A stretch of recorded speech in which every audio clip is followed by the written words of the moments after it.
Every entrepreneur I've ever met is chasing the same thing, freedom. But what happens? Most of us end up trapped, working in our business, not on it. And the escape hatch everyone talks about is always the same. Build a system. But what does that even mean? What is this so-called magic key? And how can it actually turn your daily grind into a business that pretty much runs itself? Well, let's find out. So here's our game plan. First, we're going to look at the dream versus the painful reality of starting a business. Then we'll dig into this magic key called a system, and, this is a big one, uncover the single reason most people completely fail to use it. And finally, we'll map out a simple, clear path that can actually get you to that business on autopilot. All right, first things first, let's get real. We're going to talk about that big, beautiful dream that launches thousands of businesses, and the harsh reality that unfortunately sinks most of them. It really all starts with this one question, doesn't it? This is the one that keeps every single founder up at night. You've got the passion, you've got the idea, but that path from your brilliant concept to actually making a profit, man, it can feel like a total mystery. And this right here is the fundamental conflict. The dream is so simple, so clear. Financial freedom, making money while you sleep.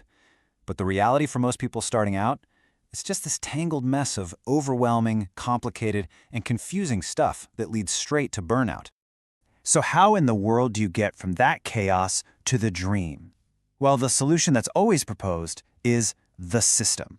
This is the one big idea that promises to turn all that overwhelming confusion into predictable, reliable success. So, let's be super clear about what we mean by a business system. It's not just some buzzword. The best way to think of it is like a recipe. It's a concrete, step-by-step process that once you get it right, works automatically to generate sales and income for you even when you're not there.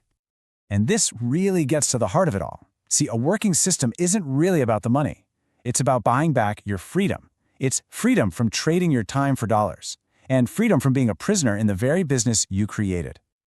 The real goal here is to build an asset, something that works for you 365 days a year, something that doesn't take vacations, and definitely doesn't call in sick. It's the engine you build just once that can drive your income forever, and that, right there, leads to true financial independence. Okay, but hold on. If systems are the answer, why isn't everybody a millionaire? Well, it turns out there's one single reason, one big system killer that stops about 97% of people dead in their tracks. And the number one killer is complexity. It's just too much. As the source material explains, when you start laying out all the moving parts, the landing pages, the sales funnels, the content, the traffic strategies, it's just overwhelming. People's eyes glaze over and they just shut down, thinking, nope, not doing it. And this is captured perfectly in this story about a super affiliate. This is someone at the absolute top of their game. He decided to give away his exact proven money-making system to his whole team, thinking he was literally handing them a license to print money. The results were just staggering.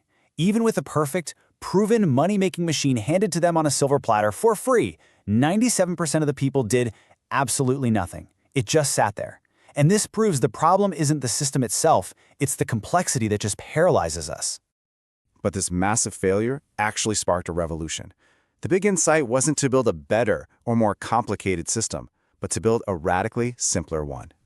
So the whole challenge changed. It became, how do you design a system that avoids that complexity trap? How do you create something powerful, but also something that people will actually use? The entire philosophy had to do a 180. Forget all the complicated bells and whistles. The new goal, the new benchmark, was to make the whole process so intuitive that, as the saying goes, anyone, even your grandma, could follow it and get results. Okay, so what does this simpler blueprint for success actually look like? Let's break down the mechanics, the nuts and bolts. So the whole journey is broken down into 4 really logical phases. First, you learn the rules of the game. Simple enough. Then, you actually play the game by working the system. Next, you check the score by looking at your results. And finally, you use what you've learned to level up and scale your business. Now, this is a really, really important distinction. Automated does not mean passive. Think about it like this. The system is the engine of your car, but you still have to be the driver. Your job is to manage it, to monitor it, and to steer it in the right direction. And how do you steer? Well, you ignore all the vanity metrics and the complicated data, and you focus on one and only one question. Am I making more money than I'm spending? That's it. That's the only number that truly matters. And that brings us to the final, most exciting phase, making that leap from manual effort to automated growth. This is where your active management starts to transform into true autopilot. The very second you can answer yes to that one simple question, the second you're profitable, you have the green light. It is time to scale. And scaling really boils down to just one thing: traffic. You take the profits you're making and you reinvest them to drive more people, more traffic into your system. This creates more sales, which creates more profit, which you then use to buy even more traffic. You've just created a perpetual growth machine. And as that cycle starts to gain momentum, your business begins to grow exponentially, almost on its own. That is autopilot. Your job is no longer to get out and push the car. It's just to sit back and steer it, all thanks to the simple system you put in place. Which, brings us right back to where we started. When you have a system that works for you growing on its own, is that the dream realized? Is a business on autopilot the true definition of freedom? It's definitely something to think about.